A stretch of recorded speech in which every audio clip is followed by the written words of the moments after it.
رمضان کی خصوصی نشریات کے ساتھ میں ہوں مایا علی۔ رمضان المبارک کی جہاں اور بہت سی فضیلتیں ہیں، وہیں اس ماہ مقدس کی ایک فضیلت یہ بھی ہے کہ اسی مہینے اللہ رب الکریم نے اپنے بندے حضرت علی کرم اللہ وجہ کو شہادت کے منصب پر فائز کیا اور شیر خدا کو ایک اور اعزاز سے عطا فرما دیا۔ آج 19 رمضان المبارک ہے۔ اسی روز فجر کی نماز کے وقت ایک بدفطرت شخص ابن الملجم نے زہر میں بجھی تلوار سے حضرت علی کرم اللہ وجہ کے سر پر ضرب لگائی۔ ضرب اتنی کاری تھی کہ دیکھتے ہی دیکھتے جناب علی کی ریش مبارک خون سے تر ہو گئی، اور اس موقع پر حضرت علی نے فرمایا، رب کعبہ کی قسم میں کامیاب ہو گیا۔ 2 روز بعد اسی زخم سے جناب ابو الحسن علی ابن ابی طالب کی شہادت واقع ہوئی۔ ناظرین، اسی حوالے سے ہماری گفتگو کا سلسلہ جاری رہے گا۔ پہلے ہماری آج کے مہمان سے آپ کا تعارف کرواتے چلیں۔ ہماری آج کے مہمان پیشے کے لحاظ سے ڈاکٹر ہیں، تاہم مذہب سے ان کا خصوصی لگاؤ ہے۔ تقابل ادیان ان کے مطالعے کا خاص موضوع ہے۔ دنیا بھر میں اس حوالے سے انہوں نے لیکچرز بھی دیے ہیں۔ آج ہمارے پروگرام میں شریک ہیں ڈاکٹر سیدہ کنیز زینب عابدی۔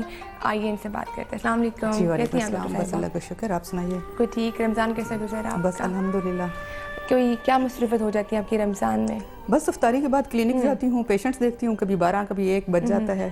چونکہ آپ کو پنکچرسٹ ہوں، میں نیڈل سے علاج کرتی ہوں اور کوشش کرتی ہوں ڈیفیکلٹ کیسز جو کہیں سے ٹھیک نہ ہوئے ہیں وہی لوں، تو پھر وہ آپ پوری توجہ سے چیلنج لینا آپ کو بالکل پسند چیلنج ہے۔ لینا اچھا لگتا ہے۔ آج 19واں روزہ ہے اور حضرت علی کرم اللہ وجہ کی آج کے دن ان کو ضرب لگی جی تھی، بالکل۔ اس کے بارے میں آپ کیا کہیں گے؟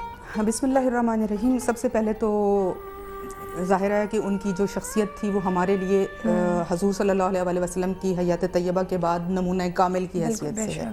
ان کی زندگی میں بھی جو کچھ انہوں نے کیا، صرف کہا نہیں، جیسے ہمارے ہاں لفظوں پہ اور جو ظاہر ہے اس پہ بہت زور دیا جاتا ہے، لیکن آپ اگر حضرت علی علیہ السلام کی زندگی کو غور سے دیکھیں تو پہلے دن سے لے کے آخری دن تک، جیسے آپ نے فرمایا کہ جیسے یہ ضربت لگی تو بھی آپ نے فرمایا کہ فزت برب کعبہ، کہ اللہ تعالیٰ کے جو کعبہ ہے اس کے رب کی قسم میں فائز اور سعید ہوں، یعنی کامیاب انسان تھے وہ۔ چاہے نماز میں رہے تو بھی کامیاب تھے، چاہے وہ جنگ کے میدان میں ہوں تب بھی، شجاعت دیکھیں تب بھی، صبر اور حوصلہ دیکھیں تب بھی۔ یعنی میں یہ سمجھتی ہوں کہ اگر اس دور میں ہم رہ کے بات کریں تو ہمیں ان سے ایک پازیٹیو سوچ، ایک پازیٹیو کریکٹر، شجاعت کے وقت بہت شجاع، بہادری کے ساتھ دین کا دفاع کیا بالکل، اور اسلام کو پھیلایا، اور ایک کمزور شخص کے سامنے کمزور ترین انسان کی حیثیت سے رہے۔ جو ان کے پاس ہے وہ اسی طرح سے بن جاتے ہیں۔ ہاں جی، یعنی ایک انسان کامل کے اندر جتنی خصوصیات اللہ تعالیٰ چاہتا تھا اور حضور صلی اللہ علیہ وسلم جو چاہتے تھے کہ ایک نمونہ جو میرے پیروی کرتے ہوئے بنے، وہ حضرت علی علیہ السلام کی ذات میں 100% نظر آتا ہے۔ بے شک، اور آپ سے بھی اور بھی اس بارے میں بات کریں گے، لیکن ناظرین ابھی وقت ہو یہاں پہ ذکر خیر کا، اور دیکھتے ہیں کہ آج احمد جاوید صاحب ہمیں محنت کے بارے میں کیا بتاتے ہیں۔ This segment is brought to you by پھر سے جی لے خوشیاں، کہ مل جل کے کھلے خوشیاں۔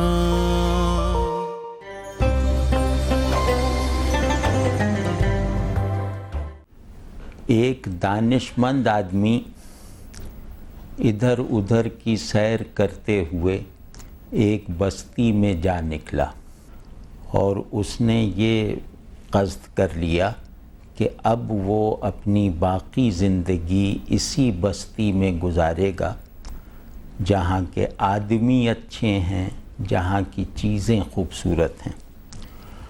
اس نے وہاں رہنا شروع کر دیا۔ لوگوں نے مہمان سمجھ کر اس کی خوب خدمت شروع کر دی، اسے اچھا گھر بنا کے دے دیا، اس کو 2-4 باغ اور کھیت دے دیے، اور جب یہ دیکھا کہ یہ آدمی بہت سمجھدار ہے، بہت دانا ہے، تو ان لوگوں نے اس کی دانائی اور حکمت سے فائدہ اٹھانا بھی شروع کر دیا، اور انہیں جو مسائل پیش آتے تھے ان مسائل کے لیے وہ اس دانشمند آدمی کی طرف رجوع کیا کرتے تھے۔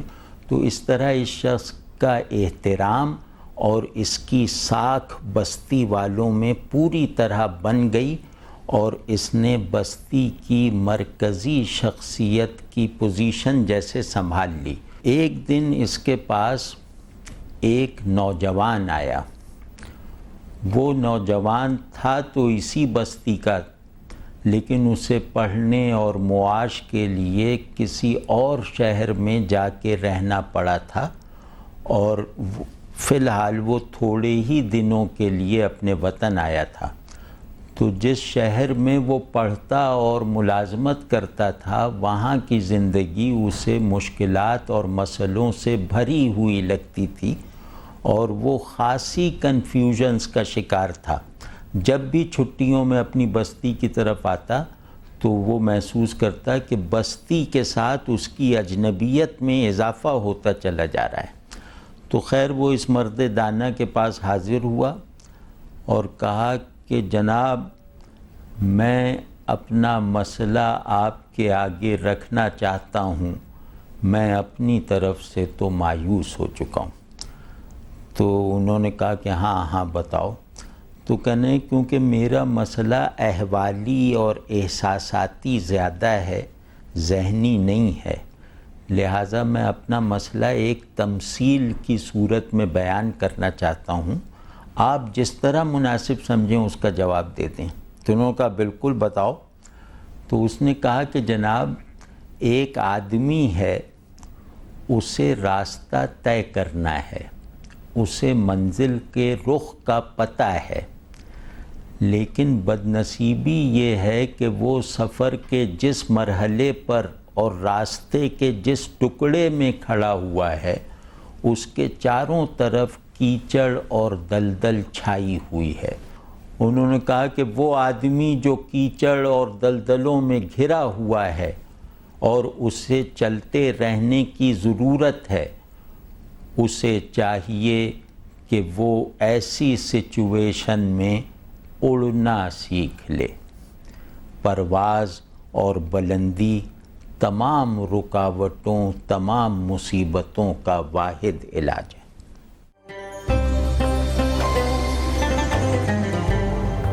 جی تو ناظرین، آپ لوگوں نے دیکھا کہ احمد جاوید صاحب نے کتنی خوبصورت بات آج ہمیں محنت کے بارے میں بھی بتائی۔ ڈاکٹر صاحب ابھی ہمارے ساتھ موجود ہیں، لیکن وقت ہوا ہے یہاں پہ ایک بریک کا۔ ہمارے ساتھ رہیے گا، ملتے ہیں بریک کے بعد۔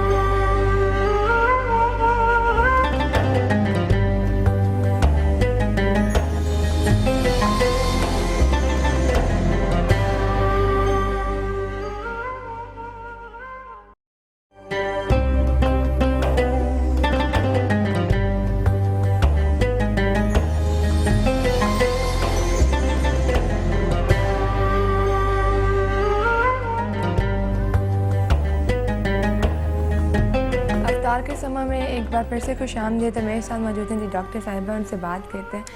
ڈاکٹر صاحب، ہم لوگ بھی بات کر رہے تھے کہ ہمیں ایک پوری اگزامپل ملتی ہے ماشاءاللہ سے، جہاں ہم ان سے بہت کچھ سیکھتے ہیں، ان کی باتوں پہ عمل کرتے ہیں، اور قرآن پاک میں بھی ہمیں بہت سی ایسی باتیں بتا دی ہوئی ہیں، لیکن کیا وجہ ہے کہ آج بھی ہم لوگ ان باتوں پہ عمل نہیں کرتے؟ اس لیے عمل نہیں کرتے کہ ہم بلیو نہیں کرتے۔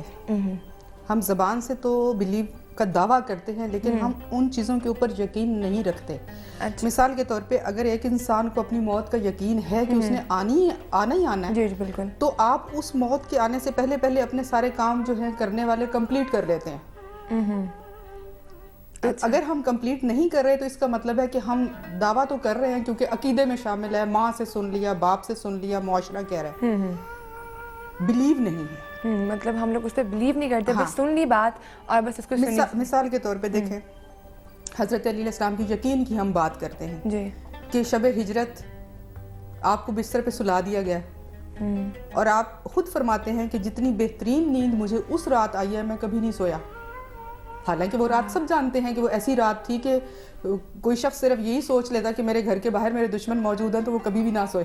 بالکل ٹھیک ہے نا؟ اور یہ وہی حضرت علی علیہ السلام ہیں جو جب آپ کو ضربت لگتی ہے تو اس رات آپ یہ فرماتے ہیں، جب صبح آپ جا رہے ہیں سحری کے بعد مسجد میں، تو آپ نے آسمان کو دیکھا تو آپ نے صبح کے ستارے کو طلوع ہوتے ہوئے دیکھ کے آپ کا ارشاد ہے کہ آپ نے فرمایا کہ اے صبح کے ستارے، تو گواہ رہنا کہ کبھی بھی تو نے علی کو سوئے ہوئے نہیں دیکھا، جبکہ علی نے تجھے ہمیشہ طلوع ہوتے ہوئے دیکھا ہے۔ تو دیکھیں، ایک ہی شخص کے اندر دو، حالانکہ دیکھا جائے تو متضاد چیزیں ہیں، لیکن وقت کی مناسبت کے لحاظ سے اپنی بہترین شکل میں موجود ہیں۔ بالکل صحیح، کہ حالت اطمینان ہے کیونکہ یقین ہے اس کے اوپر، اور آرام سے سو گئے ہیں۔ اب اس وقت